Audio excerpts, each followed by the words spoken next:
முதல்ல மன நிம்மதி கிடைக்கும், மனக்குழப்பம் போகும், மனோ தைரியம் வரும். மிக கவனமாக இருக்கணும். கடந்த அஷ்டம சனியில இல்லாதது நிம்மதியும் சந்தோஷம் இதுல கிடைக்கும். பொறுமையும் நிதானமும் வேண்டும். தயவு செஞ்சு கோல்டுலயும் சில்வர்லயும் கடகராசிக்காரர்கள் இன்வெஸ்ட்மெண்ட் பண்ணாதீங்க.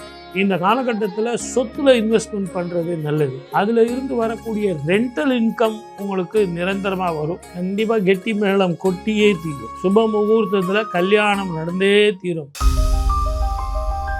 ரெட்ரோ ஆன்மீகம் நேயர்களுக்கு வணக்கம். நான் உங்கள் பிருந்தா சங்கர். இன்று நம்மோடு சிறப்பு விருந்தினராக இணைந்திருப்பது தெய்வீக ஜோதிடர் டாக்டர் பாலகிருஷ்ண ரெட்டி சார் அவர்கள். வணக்கம் சார். வணக்கம். குரு பயிற்சி காலகட்டங்கள் ஆரம்பிக்க போகுது. மக்களுக்கு தேவையான நல்ல விஷயங்கள்லாம் நடக்க போகுது. ஏன்னா குருநாளே சுப விஷயங்களை மட்டும்தான் மக்களுக்கு சொல்வார். எந்த மாதிரியான சுப விஷயங்களை கொடுக்கறதுக்காக குரு பகவான் வர இருக்கிறார்? பொதுவாகவே குரு பயிற்சி அப்படின் போது யாருக்கும் ஒரு பயம் இருக்காது, மனோ தைரியம் இருக்கும், சந்தோஷம் இருக்கும். அப்பா சார் எனக்கு வீடு வாங்கிடலாமா, கார் வாங்கலாமா, அதே மாதிரி கல்யாணம் ஆகிடுமா அப்படின்னு சுப விஷயங்களை ரெஃபரன்ஸ் பண்ணுறதுக்காக பார்ப்பாங்க. ஆகவே இந்த நிகழ்ச்சி இப்போ நம்ம எதுக்காக பண்ணுறோம் அப்படின்னா நல்ல விஷயங்களை பேச போகிறோம், நல்லதை சொல்ல போகிறோம், நல்லதையே நம்ம திங்க் பண்ண போகிறோம். இப்படிப்பட்ட ஒரு விஷயந்தான் இந்த குரு பயிற்சி. இந்த குரு பயிற்சி என்னும்போது யாருக்குமே அந்த பேனிக்கோடு சேர்ந்த ஒரு நிகழ்ச்சி பார்க்க மாட்டாங்க. இப்போ சனீஸ்வரரை பார்க்குறாங்கன்னு வச்சிங்களேன், சனி பயிற்சிக்கு பார்க்கும்போது பயம். நீங்கள் இந்த கோயிலுக்கு போயிட்டு வாங்க சார், சார் அங்கேருந்து பிரசாதம் கொண்டு வரலாமா, கொண்டு வரக்கூடாதா, இப்படின்லாம் கேள்விகள் இருக்கும். ஆனால் இங்கே அப்படிப்பட்ட கேள்விகளுக்கு இடமில்லை. குரு பார்க்க கோடி நன்மை. ஒவ்வொரு ராசி ரீதியாகவும் எந்த மாதிரியான பலன்கள் இருக்கு அப்படின்னு ஒவ்வொரு ராசி ரீதியாக பார்க்கலாம் சார். கடகராசிக்காரர்களுக்கு இந்த குரு பயிற்சி காலகட்டங்கள்ல என்ன ஜாக்பாட் கிடைக்க போகுது? நான் சொல்லணுமா? உச்சத்துல வராரு. நீங்களே சொல்லிட்டீங்க பாருங்க. ஏன்னா 4 ராசியை நான் சொல்லினே இருக்கும்போது அது உங்களுக்கு ஃபுல்லா மெமரியில உட்காந்துருச்சு. இப்போ நானே பதில் சொல்றது கூட நீங்களே அம்மா கடகராசிக்கு எப்படிமா கொடுப்பாரு அப்படின்னா என்னை விட நீங்க ரொம்ப நல்லா சொல்லுவீங்க. ஏன்னா கடகராசித்துல குரு வந்து உச்சத்துல வர போறாரு அப்படின்னு 5 வருஷமா பட்ட கஷ்டத்துக்கு மிகப்பெரிய திருப்பம். முதல்ல மன நிம்மதி கிடைக்கும், மனக்குழப்பம் போகும், மனோ தைரியம் வரும். ஆனால் எல்லாருமே என்ன சொல்லிக்கிட்டு இருக்கீங்க, அந்த அஷ்டம சனி முடிஞ்சிருச்சு, குரு உச்சம் பெறப்போகிறார், குரு உச்சம் பெறப்போகிறார். லக்னத்தில் வரப்போகிற அந்த ராசிக்கு வரப்போகிற கேதுவை கவுண்ட் பண்ணணும். 7ஆம் இடத்துல இருக்கக்கூடிய ராகுவை நீங்கள் யோசிக்க மாட்டேன்றீங்க. அதை கொஞ்சம் யோசிக்கணும். 7ஆம் இடத்து ராகுவும் ஜென்மத்தில் உள்ள கேதுவும் தயவு செஞ்சு நல்லா ஞாபகம் வச்சுங்க, மிக கவனமாக இருக்கணும். கடந்த அஷ்டம சனியில் இல்லாதது நிம்மதியும் சந்தோஷம் இதில் கிடைக்கும். ஆனால் பொறுமையும் நிதானமும் வேண்டும். அதான் உங்களுக்கு 5 வருஷம் கற்றுக் கொடுத்துட்டானே. எவ்வளோ ட்ரைனிங், நீங்கள் எவ்வளோ கஷ்டப்பட்டீங்க, எவ்வளோ வருமானம், எவ்வளோ மன நிம்மதி சந்தோஷம், இதெல்லாம் பார்க்கணுன்னா பொறுமை வேணும், நிதானம் வேணும். இப்போ உங்களுக்கு நாட்டியம் கற்றுக் கொடுக்குறாங்க அப்படின்னு பெரியவங்க எதுக்காக கற்றுக் கொடுக்குறாங்க? எதுக்குமா கற்றுக் கொடுக்குறாங்க?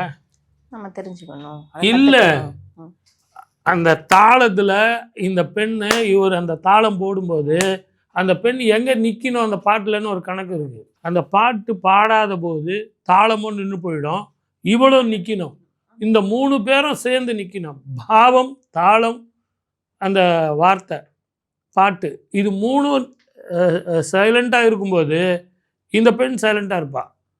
அது திருப்பி ஆரம்பிக்கும்போது இவ ஆரம்பிப்பா. ஸோ எங்கே நிற்கணும், எங்கே ஆடணும், எங்கே பாடணும், எங்கே ஓடணும் அப்படிங்கிறத அந்த நாட்டியம் கற்றுக் கொடுக்கும். அதை தான் உங்களுக்கு இந்த கடகராசி நேயர்களுக்கு கற்றுக் கொடுத்துதான். சார், நீங்கள் முதலே வந்து அழகான வார்த்தை நிம்மதி கிடைக்க போகுது அப்படின்னு சொன்னீங்க. இந்த நிம்மதி இருந்தாலே அடுத்து செய்யக்கூடிய அவர்களுடைய வேலைகளை அவர்கள் நிம்மதியாக ஒவ்வொரு அடுத்த கட்டத்துக்கு நம்ம நகர்த்தி செல்ல முடியும். அதே மாதிரி இவர்கள் புதியதாக தொழில் தொடங்கினா எப்படி சிறப்பாக? அருமையாக இருக்கும். அதுவும் ரொம்ப நாளாக இவங்க ரொம்ப கஷ்டப்பட, சார் எனக்கு முதலே இல்லை சார், நான் எப்படி சார் கிடைக்கும் சார், கேட்டு பாருங்கள், உங்களுக்கு முதல் கிடைக்கும். அதே மாதிரி வெளிநாட்டில் போய் படிக்கணும், வெளிநாட்டில் வந்து வேலை செய்யணும் அப்படிங்கிறவங்களுக்கு கிடைக்கும். அதே மாதிரி உங்களுக்கு படிக்கிறதுக்கு போய் நான் வேலைக்கு போட்டுமா சார், வேலைக்கு போயிட்டு படிக்கட்டுமா சார், சார் உங்களை நம்பி தான் நான் கடன் வாங்கி தொழில் ஆரம்பிக்க போகிறேன், தர்மம் பண்ணுங்கள். ஏற்கனவே வியாபாரம் பண்ணிக்கிட்டு இருக்கேன் சார், அதை வந்து எக்ஸ்பேன்ஷன் பண்ணலாமா? ஒருத்தர் ஏதோ பொருள் கொடுக்குறார், அவர்கிட்ட வந்து இது இல்லை, பணம் இல்லை, கமாடிட்டியாக கொடுக்குறாரு, அதை வாங்கிட்டுமா அப்படின்னா பண்ணுங்க. ஆனால் இதே ரூல்ஸ் வந்து ஷேர் மார்க்கெட்டுக்கு கிடையாது. அதை நல்லா ஞாபகம் வச்சுங்க. அவர் 100 ஷேர் வாங்கினார் சார், நான் 100 ஷேர் வாங்கினேன் சார்னா வாங்காதீங்க. மார்க்கெட்டை படிங்க.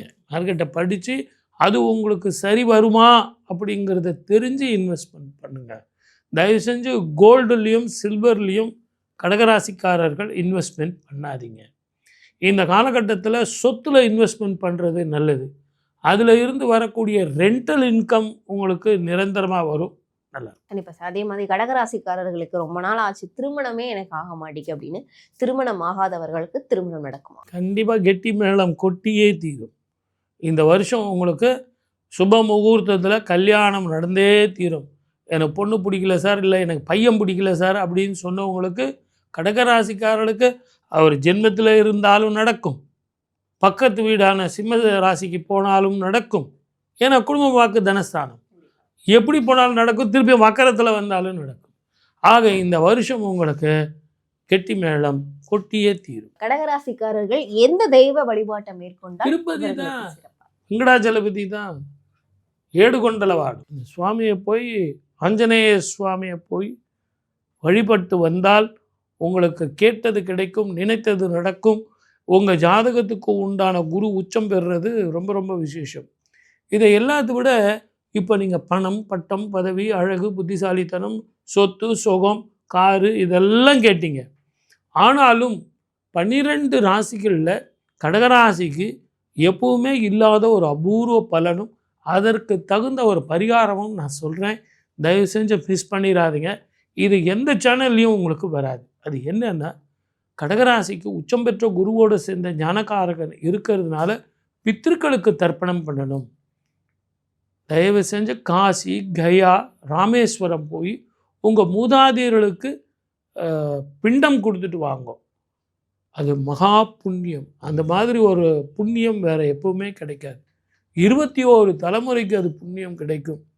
பணம் வருது சார் எடுத்து பெட்டியில் வைங்கன்னு நான் சொல்ல வேண்டிய அவசியம் கிடையாது. ஆனால் இதை செஞ்சிங்கனாலே ஆட்டோமேட்டிக்காக 21 தலைமுறை சந்தோஷமாக வாழலாம்.